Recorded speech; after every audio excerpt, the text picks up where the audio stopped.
આગળ વાત કરીએ ફૂડ એન્ડ ડ્રગ્સ વિભાગની ગંભીર બેદરકારીનો પર્દાફાશ થયો છે ગોધરામાં, જ્યાં અલગ અલગ વિસ્તારમાંથી ખાદ્ય પદાર્થોના નમૂના લેવામાં આવ્યા હતા અને હવે આ ચીજવસ્તુના નમૂના કચરાપેટીમાં જોવા મળ્યા। સેવા સદન 2 માં આવેલ ફૂડ એન્ડ ડ્રગ્સ વિભાગની મુખ્ય કચેરીની કચરાપેટીમાં આ નમૂના જોવા મળ્યા। મીઠાઈ, ફરસાણ, જલેબી, બુંદી, અથાણા સહિતના લેવામાં આવેલા નમૂના કચેરીની બહાર મૂકેલી કચરાપેટીમાં જોવા મળ્યા।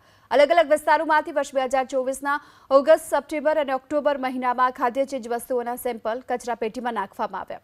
જો કે પરીક્ષણ માટે લેવાયેલા અલગ અલગ સેમ્પલ હાલ તો પરીક્ષણ માટે મોકલી દેવામાં આવ્યા હતા કે કેમ તેને લઈને પણ સવાલ થઈ રહ્યો છે। અને ખાદ્ય ચીજવસ્તુઓના નમૂના નાશ કરવા માટેની તજવીજ હાથ ધરવામાં આવી છે। ખાસ કરીને દ્રશ્યો જે જોઈ રહ્યા છો ગોધરા સેવા સદન 2 માં આવેલ ફૂડ એન્ડ ડ્રગ વિભાગ કચેરીની બહારના છે, જ્યાં ખાદ્ય ચીજ વસ્તુઓના લેવામાં આવેલા નમૂના સીલબંધ પેક કચરાપેટીમાં ફેંકી દેવામાં આવ્યા હતા, પરંતુ સમગ્ર અહેવાલ પ્રસારિત કર્યા બાદ તમામ નમૂનાઓનો નાશ કરવા માટેની તજવીજ જે છે ફૂડ એન્ડ ડ્રગ વિભાગ દ્વારા હાથ ધરવામાં આવી છે।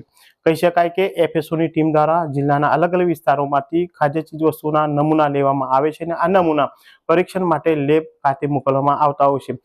લેબ રિપોર્ટ આવ્યા બાદ આ તમામ નમૂનાનો નિયમ અનુસાર નાશ કરવામાં આવે। ખાસ કરીને નમૂનાનો સંગ્રહ કરવા માટે ફોર્મલિન લિક્વિડનું મિશ્રણ કરવામાં આવે છે, જેથી કરી આ લાંબા સમય સુધી નમૂના જળવાઈ રહે અને ત્યારબાદ આ રિપોર્ટ આવ્યા બાદ આ નમૂનાનો નાશ કરવામાં આવે છે। ગંભીર બાબત એ છે કે આજે ફોર્મલિન લિક્વિડ જે છે માનવ અને પશુઓ માટે ખૂબ જોખમકારક અને જીવલેણ સાબિત થાય છે, જેથી કરી આ નમૂનાઓનો યોગ્ય રીતે એટલે કે ખાડો ખોદીને નિકાલ કરવામાં આવે છે, પરંતુ અહીંયા ફૂડ એન્ડ ડ્રગ વિભાગ દ્વારા આ તમામ નમૂના જે છે કચરાપેટીમાં ફેંકી દેવામાં આવ્યા હતા। જે અહેવાલ પ્રસારિત કર્યા બાદ હવે તમામ જે ખાદ્ય ચીજ વસ્તુઓના નમૂનાઓ જે છે તેનો નાશ કરવા માટેની તજવીજ ગોધરા ફૂડ એન્ડ વિભાગની ટીમ દ્વારા હાથ ધરવામાં આવી રહી છે। હનીફ ભગત, એબીપી અસ્મિતા, ગોધરા, પંચમહાલ। તો ગોધરામાં ફૂડ એન્ડ ડ્રગ્સ વિભાગની કચેરી બહાર જ આ પ્રકારે મોટી સંખ્યામાં ખાદ્ય ચીજવસ્તુઓના સેમ્પલ જે ફેંકી દેવામાં આવ્યા હતા અને હવે આ સેમ્પલોનો નાશ કરવામાં આવ્યો છે। એબીપી અસ્મિતાએ અહેવાલ પ્રસારિત કરતા સેમ્પલોનો નાશ કરાયો।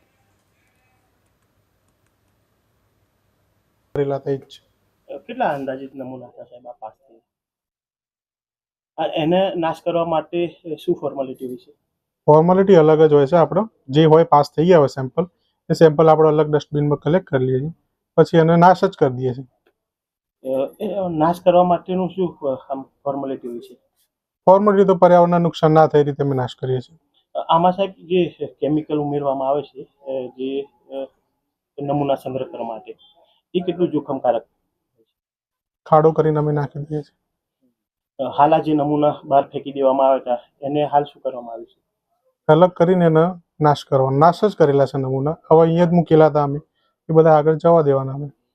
નમૂના પાસ થઈ જાય એના પછી અમે ડિસ્કાર્ડ કરી દઈએ છીએ। કેટલા સમય પછી એનો નાશ કરવાનો? પાસ થઈ જાય પછી તો ગમે ત્યારે નાશ કરીશું, ગમે ત્યારે। પછી આપણે અવેલેબિલિટી પ્રમાણે। સાહેબ એમાં ટાઈમ પીરિયડ કેટલો હોય છે સંગ્રહ કરવામાં? સંગ્રહ કરવાનો ટાઈમ પીરિયડ નહીં, તો અમે અમુક પીરિયડિકલી ટાઈમ પ્રમાણે અમે એના ડિસ્કાર્ડ કરી દઈએ છીએ। અમારી જગ્યા ના હોય આ છે તે છે પ્રમાણે। હવે એને નાશ કરવા માટેની કામગીરી નાશ જ નાશ કરેલા જ સેમ્પલ છે, પણ હવે નેક્સ્ટ પ્રોસેસ ના ડબ્બામાં પેક હતા, સીલ પેક હતા હા, એ અલગ કરેલા છે, એ અલગ કરે ડબ્બામાં જ હોય ને સેમ્પલ, તો એ જવાબદારી કોની હોય સાહેબ નાશ કરવા માટેની? નાશ કરવાનું તો આગળ પ્રોસેસ કરી દઈશું અમે। ના અહીં કચેરીમાં કોની જવાબદારી હોય છે? મેં નાશ કર્યા છે એ બધા સેમ્પલ, બરોબર, અલગ સેગ્રીગેટ કરી નાશ કરેલા છે એને, અને અલગ મુકાવડાયા છે આપણો ઓફિસ જોડે જ। હવે એના નેક્સ્ટ વર્કિંગ ડે અમે એનો વ્યવસ્થિત પ્રોસિજર કરી નાશ કરી દઈશું। ખાસા ટાઈમથી પડેલા છે? ના ના ના ના, 2 દિવસ જ છે, એ તો રજા આવી ગઈ ને વચ્ચે, એટલે અલગ મૂકેલા હતા એને, હવે નાશ કરી દેવામાં હકીકત હોય પાસ થઈ ગયેલા।